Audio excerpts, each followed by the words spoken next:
কোরআন শিক্ষার এখানে প্রতিষ্ঠান।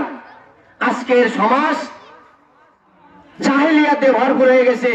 রাসূল সাল্লাল্লাহু আলাইহি ওয়াসাল্লাম বলেছেন, বুখারীতে একটি হাদিস এসেছে, কিতাবুল ইলম অধ্যায়ে 51 নম্বর হাদিস, আনাস রাদিয়াল্লাহু তাআলা আনহু তিনি বলেন, আল্লাহ নবী সাল্লাল্লাহু আলাইহি ওয়াসাল্লাম বলেছেন, ইন্না মিন আশরাতি সাআত, কিয়ামতের নিকটবর্তী সময়ে আইয়ারফাউ ইলম, যখন ইলম উঠিয়ে নেওয়া হবে, যখন ইলম সমাজ থেকে উঠিয়ে যাবে, এই দেশ থেকে উঠিয়ে যাবে, মানুষের অন্তর থেকে, মানুষের নফস থেকে উঠিয়ে যাবে, সেই সময় এখন এসেছে।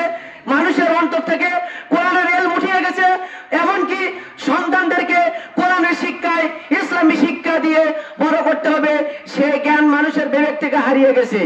কি গেছে কিনা?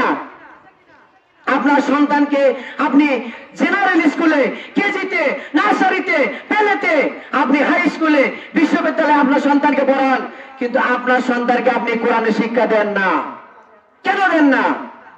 রাসূল সাল্লাল্লাহু আলাইহি ওয়াসাল্লাম বলেন, ইন্না মিন আশরাতি সাআত, যখন কিয়ামত নিকটবর্তী হবে, আইয়ারফাউ ইলম, ইলম উঠিয়ে নেওয়া হবে, ওয়া ইয়াকসুরুল জাহাল, মূর্খতা বেড়ে যাবে, অজ্ঞতা বেড়ে যাবে।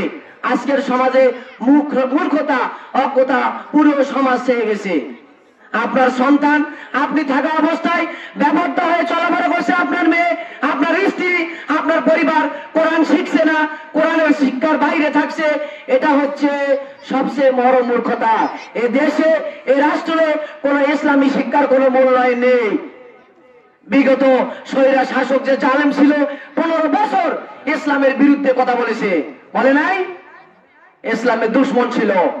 এই বাংলার জমিনে যদি 1 লক্ষের বেশি প্রাইমারি স্কুল যদি চালু করা হয়, কেন তাহলে 1 লক্ষ কেন 1000ও ইবতেদায়ী কোন প্রতিষ্ঠান গড়ে ওঠে নাই? উঠেছিল? ওঠে নাই।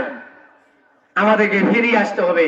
কোরআনের শিক্ষা, ইসলামের শিক্ষা, কোরআনের শিক্ষা যেমন সন্তানকে দিতে হবে, কোরআনের আইন, কোরআনের শাসন, কোরআনের বিধান, এই পুরো দেশটাকে একমাত্র শান্তি দিতে পারে মহাগ্রন্থ আল কোরআনের বিধান। কি ঠিক কিনা? কোরআনের জ্ঞানে আলোকিত হওয়া আমাদের সম্ভব।